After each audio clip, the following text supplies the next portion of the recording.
Hi, this is Paul Wilmot, and this post of the Digital Enterprise is a quick summary of McKinsey's annual survey of executives around digital. The first key finding is that following a 3-year pattern, executive engagement on the topic of digital is further increasing. Not just CIOs and CMOs, but also chief executives. In fact, this year, 61% of CEOs say that they are either personally sponsoring or actively involved in the digital agenda. Secondly, we're also seeing a continued pattern that engagement of customers is the top priority for digital investments when compared against other possibilities like innovative new business models.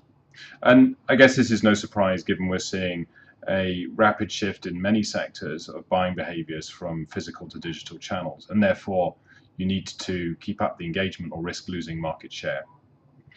The third findings, which was to me at least a surprise, is that automation remains a relatively low priority. Just 34% of executives quote it as a top 3 priority for their digital investment. The reason I'm surprised by this is that we know from our quantitative research that there is as much or more value to be had from automation and taking cost out of organizations there is from top-line revenue growth. The final point, and perhaps the major finding from the survey, is that big companies in particular are finding it increasingly difficult to scale their digital capabilities. Talent remains a huge issue, particularly talent around data and data science.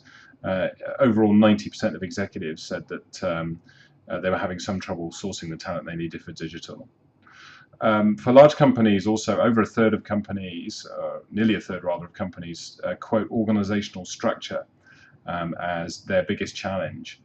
And you'll see from my previous blog post some of the reasons why that is.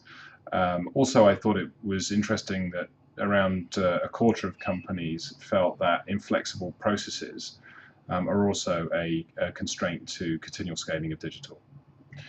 You can get all the results on the McKinsey Insights app or the McKinsey.com. I hope this was a helpful summary.